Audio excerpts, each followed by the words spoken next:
નમસ્કાર વિદ્યાર્થી મિત્રો, આજના વિડીયોમાં આપણે શીખીશું ગાલા આસપાસ પર્યાવરણ સ્વાધ્યાય પોથી ધોરણ 5 અને ભાગ નંબર છે 1 તથા પાઠ નંબર છે 5. તેમાં પહેલો પ્રશ્ન છે MCQ. નીચેના પૈકી કયો છોડ શિકારી છોડ કહેવાય છે? તો જવાબ આવશે ડી, કળશપર્ણ. પછી છે કોના બીજનો ફેલાવો પવન દ્વારા થાય છે? તો જવાબ આવશે એ, આંકડો. પછી કોના બીજનો ફેલાવો પાણી દ્વારા થાય છે? તો જવાબ આવશે સી, નાળિયેરી. 4 નંબરનું છે નીચેનામાંથી કયું બીજ વટાણાના બીજથી મોટું છે? તો જવાબ આવશે રાજમા. પછી છે નીચેનામાંથી કોનું બીજ ખરબચડું બીજ છે? તો જવાબ આવશે ચણા. પછી નીચેનામાંથી કોનું બીજ કાંટાવાળું બીજ છે? તો જવાબ આવશે ગોખરું.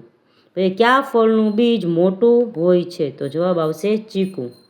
પછી છે મરચાં મૂળભૂત રીતે ક્યાંથી ભારતમાં આવ્યા હતા? તો જવાબ આવશે દક્ષિણ અમેરિકામાંથી. પ્રશ્ન નંબર 2 છે યોગ્ય શબ્દ વડે ખાલી જગ્યા પૂરો. તો પહેલો છે ડૉક્ટર બીમાર વ્યક્તિને ફણગાવેલા કઠોળ ખાવાની સલાહ આપે છે. 2 નંબરનું છે બીજમાંથી અંકુર પામીને છોડ ઉગે છે. 3 નંબરનું છે આંકડો, રજકો અને ગોખરુના બીજ પૈકી રજકોના બીજ ફેલાવો પાણી દ્વારા થાય છે.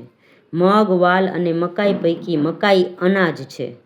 પછી છે ગોખરુના બીજનો ફેલાવો પ્રાણીઓ દ્વારા થાય છે. પછી છે ચણા, ભીંડા અને કપાસિયાના બીજ પૈકી ભીંડાનું બીજ લીસું હોય છે.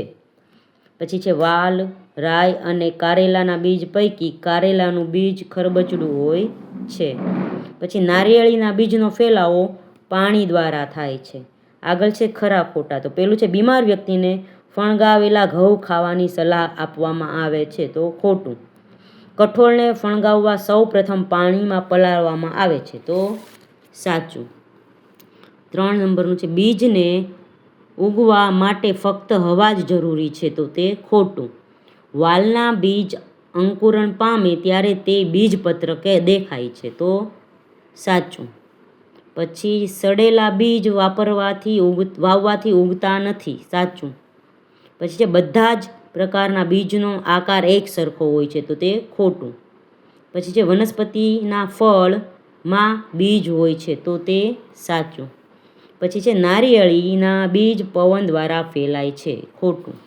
આગળ છે જોડકા. તો ગોખરુના બીજ સામે આવશે 4 પશુઓ. પછી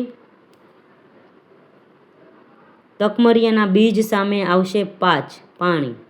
પછી આંકડાના બીજ સામે આવશે 2 પવન. વડના બીજ સામે આવશે 1 પક્ષીઓ.